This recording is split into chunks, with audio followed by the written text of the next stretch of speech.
that's the thing to do when you're running, is to just not screw around with your breath.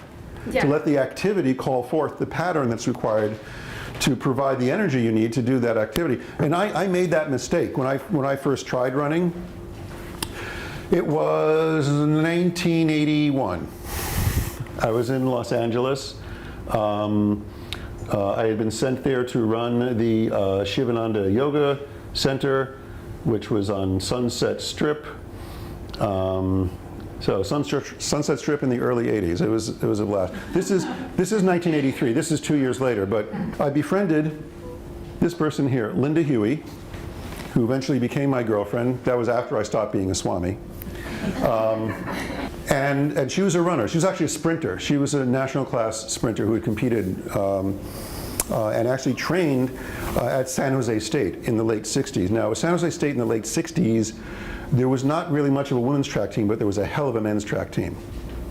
Because on that track team were Tommy Smith and Lee Evans, and John Carlos and Billy Gaines. They're called the Speed City Gang. These are the guys who were in Mexico City in 1968 doing this. You've seen pictures of them, right? Fastest guys in the world. And so she was a world-class runner, and she decided that it would be in my best interest if I learned how to run.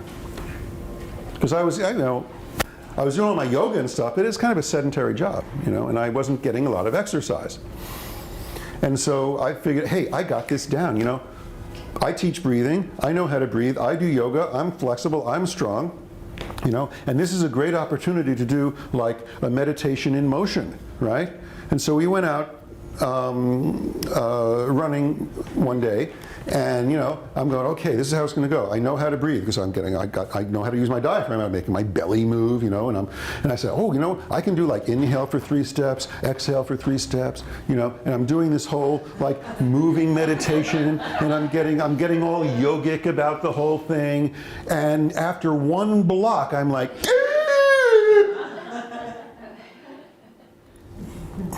I'll catch up with you. And she turns around and is like, what the hell's going on? And I was like, I don't know. I was doing my deep breathing, and I was doing like a running meditation. She was like, you schmuck. I don't think she used that word, but whatever the California equivalent is. Probably asshole. Just relax your breathing. Don't think about it. Focus on your form. Because she had showed me what proper running form is to keep your arms relaxed and the angle of your body and where your foot hits and all that. And I was able to do that. But I was just so locked into this proper way of breathing, and I just thought it was good for everything. Why wouldn't it be? And when I just forgot about the breathing and just focused on my form and making that efficient and let my breath take care of itself, I was fine. And I think that's what I heard you say. It's like, it's very interesting to just get involved in an activity that just calls forth a certain kind of a breathing that you wouldn't ordinarily be doing. And if you stay out of its way, you can actually do quite well. But I was very invested in doing proper breathing, proper yogic breathing. And of course, if it's proper for yoga, it should be proper for everything else, shouldn't it? Well, no. Well, let me point out another bit of stupidity I got involved in with my own body. Because once I learned about bandhas and all of that you're describing, because I was doing the belly breathing when I was running. I hope I made that clear. That's what was screwing me. Yeah. So, but once I learned this bandha, because as a kid I was very sway back and all that. And then once I learned, whoa, I have all this verticality and this support and this energy and not this, right? And so I was very excited about all of this support I can get from my abdomen, and I was walking around doing that all the time. And I was like Mr. Bandha guy, and I'm totally in the other direction, right? And then I started to notice the symptom I'd never had before.